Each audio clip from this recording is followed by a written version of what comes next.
The Sacramento Kings have made their move, firing head coach Mike Brown and opening up the possibility of tearing down the roster and rebuilding, including trading De'Aaron Fox and others. This is a crazy situation because Mike Brown just signed a contract extension, a 3-year extension, a couple of months ago, but the Kings have been so bad and so disappointing this year that he is already gone.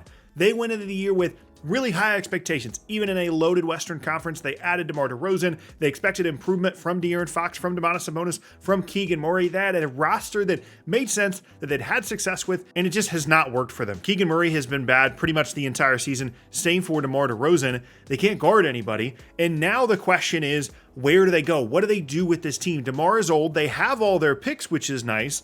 But what other young talent are you really excited for on this Kings roster other than De'Aaron Fox? Yes, you've got Keegan Murray on a rookie deal. You've got Domantas Sabonis signed long-term, but De'Aaron Fox is the guy. He's the center of the franchise for the Sacramento Kings, but there's been some tension there over the last couple of months. He was eligible to sign a contract extension this past offseason and chose not to, partially because he wanted to have the opportunity to make more money, but also he wasn't 100% sold on the direction of the franchise in terms of them winning and competing, despite a couple of solid seasons for Sacramento. And now they're looking at a situation where they just fired their coach, a disappointing season, and De'Aaron Fox is a 2026 free agent. He's under contract for the rest of this year and then next year, which means it might make sense for them to go ahead and make a move and trade away De'Aaron Fox right now. Something that I did not think was a possibility even just a few days ago. And because of that contract situation, De'Aaron Fox could absolutely ask out of Sacramento right now if he wanted to. And it's not that they would have to do it, but it would put a ton of pressure on Sacramento. So let's talk about the teams and the trades. First, the Houston Rockets. This is a team that is going to continue to come up in any kind of star acquisition trade. They've got a bunch of pieces, they've got a ton of assets, and they are desperate for some kind of perimeter creator to really round out their roster. They're awesome defensively, they can rebound, but they're always going to struggle at the end of games when it's Jalen Green or Fred VanVleet or it's the Dylan Brooks night. They need a perimeter guy they can count on to create for others, and De'Aaron Fox is perfect not only for that role, but also he fits along their timeline perfectly. He's 27, 28 years old, still has time to continue to improve, but is in his prime right now for a Houston team that, if they were to add De'Aaron Fox, could maybe compete for a conference finals berth this season. So Houston calls Sacramento and they say, okay, we need De'Aaron Fox on this team.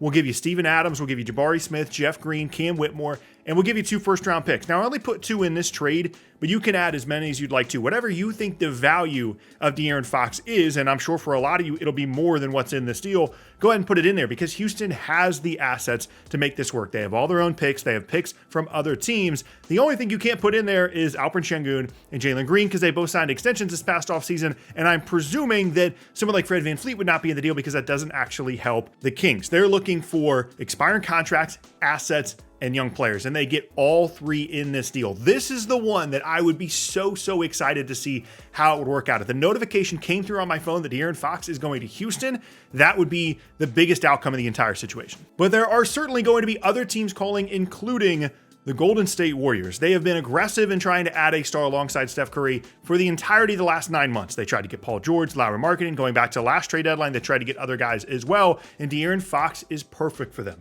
It's exactly what they traded for Dennis Schroeder to be, but a way better version, a younger version, and someone that they can build their franchise around once Steph is gone and retired. In this deal, it's some expirings, right? You've got Gary Payton, you've got Kevon Looney, Kyle Anderson's contract has to be in there, then Kuminga, Podziemski, and 2 firsts. Again, if you think they don't give up 2 firsts, if you think they don't give up both young guys, that's fine. You can add or take away whatever you'd like to. But the nice thing about this trade for Golden State in comparison to someone like Jimmy Butler is they don't have to give up Andrew Wiggins to make the money work in order to get De'Aaron Fox. They can do Looney, Anderson, Gary Payton, and a couple of these younger guys' contracts because De'Aaron Fox is only making $34.8 this year. You don't have to match the $50 million that someone like Jimmy Butler is making this a much better option for Golden State, not only in terms of age and durability, but it's so much easier to trade for Fox and keep most of your core starting pieces in place. Now, the question here for Sacramento would be, is this the best offer? How interested are they in bringing in someone like Kuminga that then they're going to have to pay long-term if they're really tearing their roster down, maybe trading away Sabonis,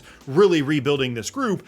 Is this a deal that actually is enticing to them compared to whether it be what Houston offered in the last trade or what Houston could potentially offer if they went up as high as they could? And my guess right now would be that if they were to trade De'Aaron Fox, it would be for a lot because there are a ton of teams interested, including the next team here, the San Antonio Spurs. They continue to get kind of mentioned in a lot of these conversations because they're better this year than I think a lot of people expected them to be in year 2 with Victor Wembanyama, and they're obviously desperate for a perimeter creator. Devin Vassell is good, but he's not someone that I want to be giving the ball to and be running 50 pick and rolls every single game. Chris Paul's good, obviously, but he's old, and their guard situation has been bad for a while is the point. They have Steph Castle, I think, is going to end up being really good, but De'Aaron Fox, again, would be perfect for them from a timeline perspective, helps them this season. They get him signed long-term, and that is a core piece for them.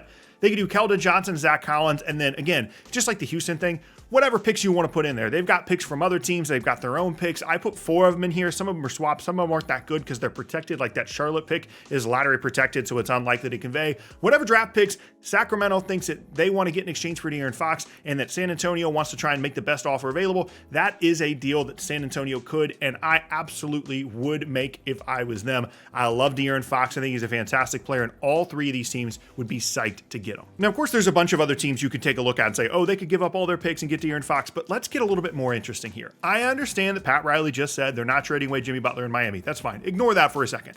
There's a scenario here where Miami's position changes on Jimmy Butler because suddenly De'Aaron Fox is available. They can pair De'Aaron Fox with his Kentucky guy, Bam Adebayo, and all of a sudden things look very interesting for Miami where they can get real legit assets in exchange for Butler, and he can go somewhere else that of course is in Sacramento. This is a 3-team construction where Sacramento gets Michael Porter, the contracted Dario Saric, and I put a Denver pick swap here. You can put multiple pick swaps in for them. You get a first for Miami as well. Again, you can change around the draft compensation if you'd like. Miami gets De'Aaron Fox and the contract of Zeke Naji to make the numbers work, and then Denver gets Jimmy Butler. So Denver's giving up basically what they would have already to get Jimmy Butler, but instead Miami is also getting De'Aaron Fox, and the Butler package gets rerouted to Sacramento plus an extra pick from Miami. And if things really start to heat up with De'Aaron Fox and it becomes a real possibility, maybe he asks out because of the contract situation, Miami is a sleeper team to keep an eye on. They can say whatever they want to about Jimmy Butler publicly. It's not uncommon for NBA teams to say publicly, we're not trading this guy,